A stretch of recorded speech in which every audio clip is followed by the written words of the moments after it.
Meus irmãos, a graça e a paz, em nome de Jesus, você que nos acompanha por nossas redes sociais, que Deus fale profundamente ao seu coração através da palavra dEle, que é viva e que é eficaz em nossas vidas. Eu convido aos irmãos que abram suas Bíblias na carta de Paulo aos Filipenses, capítulo 4, versículo 8. Nós só vamos ler um versículo e nós vamos trabalhar nesse versículo a partir depois da leitura da palavra do Senhor. Carta de Paulo aos Filipenses, capítulo 4, versículo 8. E a Bíblia nos diz assim: finalmente, irmãos, tudo que é verdadeiro, tudo que é respeitável, tudo que é justo, tudo que é puro, tudo que é amável, tudo que é de boa fama, se alguma virtude há e se algum louvor existe, seja isso o que ocupe o vosso pensamento. Vamos orar, irmãos. Deus e Pai, muito obrigado, Deus, muito obrigado, nós estamos em Tua presença, estamos na Tua casa. Obrigado, Deus, pela forma como o Senhor ministrou nossos corações através dos louvores que nós entoamos somente para glorificar o Teu santo nome. Pedimos ao Senhor que o Senhor fale aos nossos corações através da Tua viva e eficaz palavra esta noite. Perdoa-nos, ó Deus. Continua derramando a Tua graça sobre nossas vidas, em nome de Jesus. Em nome de Jesus. Amém. Irmãos, tudo que temos ouvido no rádio, tudo que estamos vendo na televisão, tudo que chega até nós, através da mídia, nada mais é do que o assunto do momento, não é? O coronavírus, Covid-19, e boa parte dessa notícia foca no progresso, de que estamos na semana de pico, de contágio, e que boa parte da notícia, elas chegam através de nós, através das mídias sociais, da nossa televisão, do nosso rádio. Todas essas notícias chegam, e é interessante que as notícias, quando elas chegam, nós também somos afetados e influenciados, e nossa mente, ela também fica com boa parte contaminada, através das notícias, através de tantas pessoas morreram. Estamos aí numa situação no estado de Sergipe, em que todos os hospitais estão à beira de um colapso, e essas notícias nos preocupam, essas notícias nos deixam assim, ansiosos. E agora como é que vai ser, como é que nós vamos fazer, como é que então nós vamos conseguir caminhar diante de uma realidade tão triste e tão terrível. E é interessante que também cada uma dessas notícias carrega um fardo, até mesmo nas notícias encorajadoras. O dinheiro atribuído virá para mim, será suficiente para as minhas despesas reais. Além disso, a nossa própria dinâmica diária, ela contribui para tudo isso, pensando, estou ficando sem compras, como é que eu vou fazer, como é que eu vou fazer no meu emprego, a instabilidade está grande, tenho que ir à farmácia, tenho que ajudar meus pais, os estudos dos meus filhos, e todas essas coisas contribuem para que a nossa mente fique saturada de pensamentos que nos enchem de ansiedade e de tensão. Irmãos, nossa mente é poderosa. Uma mente sem freios e sem controles pode ser uma arma negativa para nossas vidas. E eu quero aqui deixar um tema para essa nossa pequena meditação: uma mente positiva em meio ao caos. E não estou falando do positivismo, essa ideia que se prega aí. Estou falando a respeito da Bíblia, no que diz respeito, que ela nos ensina e como nós devemos caminhar como filhos e crentes conhecedores da palavra de Deus. Qual deve ser a nossa reação em meio a tudo isso? As passagens que citamos nos ensinam qual deve ser a nossa atitude como povo de Deus diante de todo esse bombardeio de notícias e pensamentos que vem à nossa mente. Esta mesma situação estava acontecendo com nossos irmãos lá em Filipos, com a igreja de Filipos. Eles tinham uma mente saturada de problemas e preocupações, e Paulo aqui, ele estava preso, ele precisava de ajuda financeira e ninguém estava o ajudando, e alguns procuraram fazer do apóstolo sofrer pregando o evangelho por inveja e contenda. E quando nós lemos esse versículo e Paulo chega assim a nos confrontar a respeito do que é que nós devemos pensar e consequentemente o que é que nós devemos, como nós devemos agir diante daquilo que nós convivemos, das nossas circunstâncias, das questões que nós passamos no dia a dia. E Paulo daqui é essa instrução. Mas qual é a solução nesse sentido? Nós estamos assim, Paulo diz assim, olha, devemos cultivar uma mente positiva. Aí ele nos diz, pense nisso, pense nessas coisas que é importante para o nosso dia a dia, que é importante para a nossa convivência. E eu quero assim, contudo, hoje vamos tentar responder a seguinte pergunta: como podemos desenvolver uma mente positiva em meio ao caos e em meio à ansiedade? Eu quero deixar aqui rapidamente 3 pontos a partir desse texto. E a primeira lição que eu quero deixar é: disciplina sua mente. Disciplina sua mente. Observe que o verbo principal da passagem, ocupe o vosso pensamento. Esse verbo está no modo imperativo, ou seja, é um comando. Paulo quer que nós ocupemos o nosso pensamento em meio a todas as coisas que geram ansiedade na vida. Paulo não fala sobre treinar as nossas mentes para pensar de maneira diferente do que estamos naturalmente acostumados a fazer. Irmãos, por natureza, a nossa mente é inclinada a tudo que é negativo. O próprio Paulo nos diz que os incrédulos, em Efésios capítulo 4, versículo 17 e 18, ele nos diz assim: andam na vaidade do seu entendimento, isto, portanto, digo e no Senhor testifico que não mais andeis como também andam os gentios, na vaidade dos seus próprios pensamentos, obscurecidos de entendimento, alheios à vida de Deus, por causa da ignorância em que vivem, pela dureza do seu coração, os quais, tendo se tornado insensíveis, se entregaram à dissolução, para com avidez cometerem toda sorte de impureza. Este é o nosso retrato antes de sermos crentes, antes de caminharmos com Jesus. O incrédulo não tem a vida de Deus em seu coração, portanto seu coração está endurecido, e este coração endurecido vicia a mente. Andam na vaidade, ou seja, na futilidade, no vazio, pensam em coisas sem valor. O incrédulo não conhece Deus salvadoramente. É por isso que Cristo vem para nos revelar a Deus, removendo a nossa mente obscurecida e revelando o Pai para nós de uma forma salvadora. 1 João capítulo 5, versículo 20, também sabemos que o Filho de Deus é vindo e nos tem dado entendimento para reconhecermos o verdadeiro, e estamos no verdadeiro em seu Filho, Jesus Cristo. Este é o verdadeiro Deus e a vida eterna. É isso que Cristo está nos falando. Pensem nisso. Quando Paulo fala bem assim, olha irmãos, finalmente irmãos, tudo que é verdadeiro, pense nisso. Pense nisso. Mas embora seja assim, Paulo nos diz, pense nisso, pense sobre isso. O fato de você conhecer a Deus salvadoramente, ter uma mente de Cristo na Bíblia, não imuniza você totalmente de pensar negativamente sobre as coisas que acontecem na vida, sobre as circunstâncias que nos faz pensar coisas diferentes daquilo que Deus tem nos ensinado. Nosso dever é dirigir os nossos pensamentos, treinar a nossa mente, para que em todo o tempo estejamos nesse mesmo sentido, de acordo com como Paulo falou aqui no capítulo 4, versículo 8 de Filipenses. E daí, irmãos, nós passamos para a segunda lição. O que devo pensar?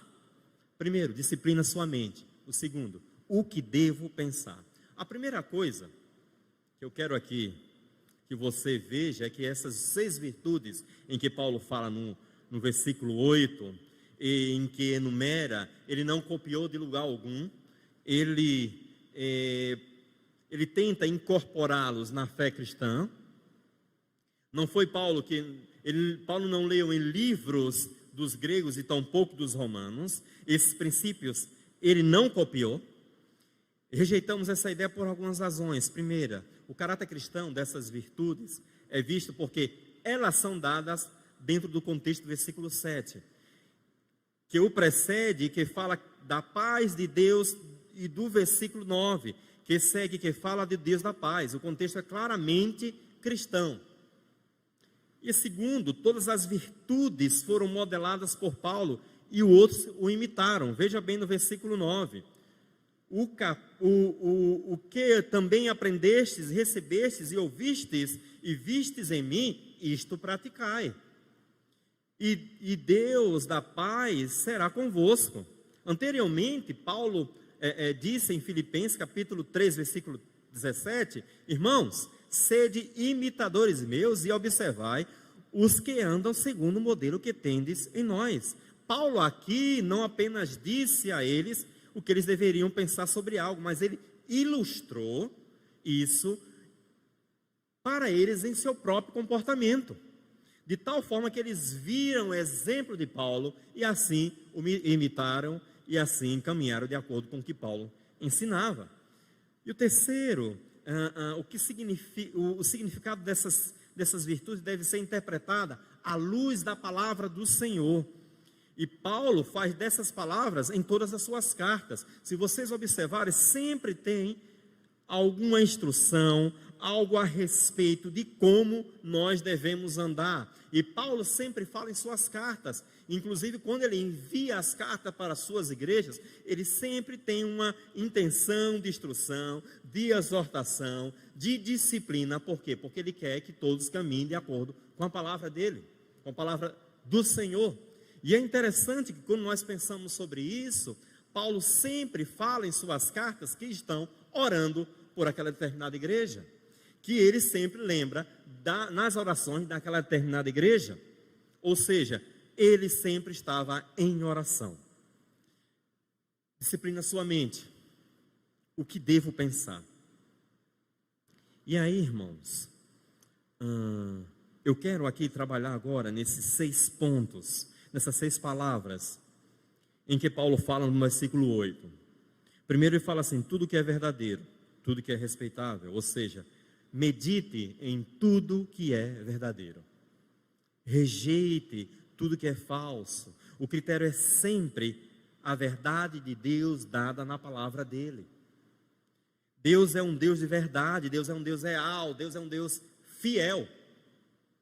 E, portanto, devemos meditar sobre tudo que é verdadeiro, tudo que é confiável, real, seja a ciência das notícias, seja em qualquer lugar. Sabe por quê? Porque toda a verdade é verdadeira a respeito de Deus. Não deixe que o sensacionalismo, tampouco não permita que essas fake news entrem na sua mente. Busque sempre a palavra do Senhor, medite em tudo que é verdadeiro. E em segundo, medite tudo que é respeitável.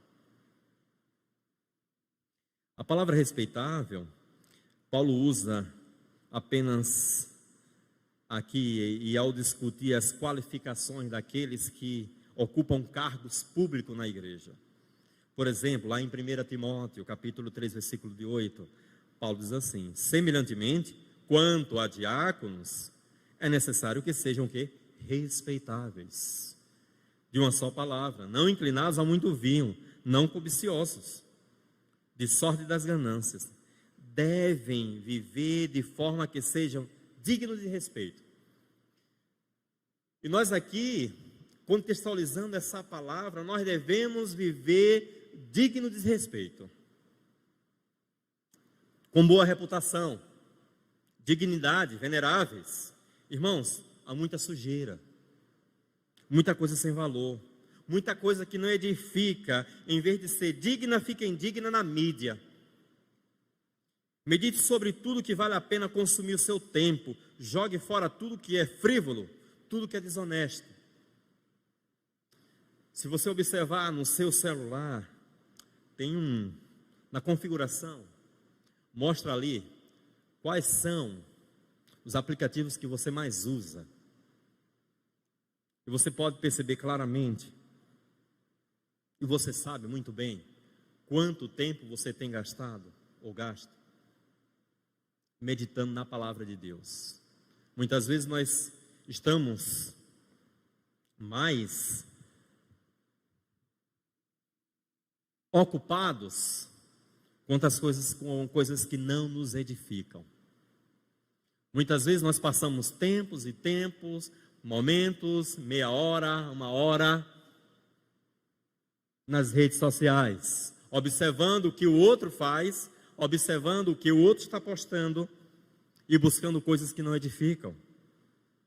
Medite em tudo que seja respeitável. Terceiro, medite em tudo que é justo. Justo é o que está de acordo com os padrões de Deus, com aquilo que a Bíblia nos ensina. É o próprio Deus que aprova. Irmãos, Deus criou a imagem e semelhança e, portanto, cada pessoa é digna de si mesmo. Dizer que os idosos ou avós não devem ser tratados para com o coronavírus porque já cumpriram a sua cota, isso vai totalmente contrário daquilo que a Bíblia nos ensina. Vai contrário dos padrões divinos. Quarto, medite em tudo que é puro. Medite em tudo que é puro. O puro é aquele que está livre de impurezas, é o casto, é o virginal, tudo que é inocente, puro, sem manchas. Não perca tempo ouvindo as barbáries que se ouve na imprensa, onde que o pecado é adorado e todo mal é justificado. Nada disso edifica. Medite em tudo que é puro. E tudo isso, irmãos, nos sobrecarregam de dor, de frustração, de ansiedade. Isso nos contamina nossa mente e, consequentemente, o nosso coração. Deus nos deu uma nova mente para que não ficássemos sujos com lixo pornográficos que vemos e ouvimos. Seja santo com o que você vê na televisão. Toda aquela imundícia entristece o Espírito Santo, isso prejudica a nossa consciência e nos enche de ansiedade. Medite em tudo que é amável. Medite em tudo que é amável. Significa tudo que é amável, é aceitável, é agradável. E existe muita agressividade entre nós. Existe muita concorrência entre nós. E o que nós estamos fazendo? A única coisa boa, quem faz sou eu. O meu irmão não faz coisa boa não, quem faz sou eu. O pastor Lucas estava tocando aqui, mas quem toca melhor sou eu. Irmãos, Deus nos deu a capacidade para sermos amados e para amarmos. Medite em tudo que é amável. Medite em tudo que é de boa fama, bem falado, bem relatado, boa reputação, louvável. Paulo então nos dá um ultimato. Exercite o discernimento em seu coração, em sua mente, em tudo que você vê e que você ouve. E Paulo diz assim: finalmente, irmãos, tudo que é verdadeiro, tudo que é respeitável, tudo que é justo, tudo que é puro, tudo que é amável, tudo que é de boa fama, se alguma virtude há e se algum louvor existe, seja isso que ocupe o vosso pensamento. Seja isso que ocupe o vosso pensamento. Em outras palavras, tudo que promove a nossa excelência moral e espiritual, de acordo com a Bíblia, devemos meditar nisso. Devemos meditar nisso. E para concluir, irmãos, o que Paulo quer nos dizer a partir desse versículo? Ele quer nos ensinar que Deus nos deu novamente e nos fez uma nova criatura. Ele nos revelou sua mente para nos dar a sua palavra. E nós temos livre acesso à sua palavra. E nós precisamos meditar de dia e de noite. E precisamos orar ao Senhor. Em meio a esse caos que estamos vivendo, precisamos ter uma mente positiva de acordo com a palavra do Senhor. De acordo com o que nós conhecemos, de acordo com o que nós estamos ouvindo e presenciando em nossas igrejas. Deus deseja que você viva uma nova vida, mas essa nova vida nunca poderá ser vivida se estivermos sempre com os nossos corações, com nossas mentes ansiosos. E a ansiedade, ela é terrível. A ansiedade nós esperamos algo que venha acontecer amanhã, que seja ruim, em que muitas vezes vai passar 10, 20 anos e nunca vai acontecer. Nós nos preocupamos com o amanhã, mas nós esquecemos que o amanhã, Jesus já está nesse amanhã, e já preparou tudo, já está tudo organizado, arquitetado, de acordo com a vontade dEle. Mas mesmo assim, nós permanecemos ansiosos. Se nós realmente crêssemos que Deus está no controle de tudo, nós descansaríamos muito mais. Nosso coração iria se apaziguar, iríamos descansar, porque nós sabemos que o hoje, que o amanhã e depois da manhã, Deus estará conosco sempre, sempre. E Paulo chega para aqueles irmãos em Filipe e fala bem assim, olha, seja isso que ocupe o vosso pensamento, seja isso que ocupe o vosso pensamento. Pense nessas coisas, porque essas coisas edificam, essas coisas vai levar você para frente, essas coisas vai fazer com que você seja um crente fiel, um crente de acordo com o que nós lemos, que nós ensinamos, que eu tenho pregado. Seja isso que ocupe o vosso pensamento, em nome de Jesus. Que Deus nos abençoe. Que o Senhor guarde os nossos corações para nós não pecarmos contra Ele. E que nós guardemos essa lista desses 6 pontos e coloquemos em prática todos os dias de nossas vidas. Porque nós bem sabemos, se está aqui é porque tem um propósito. E se está aqui é porque nós precisamos colocá-lo em prática. Que o Senhor nos abençoe e o Senhor nos guarde em nome de Jesus.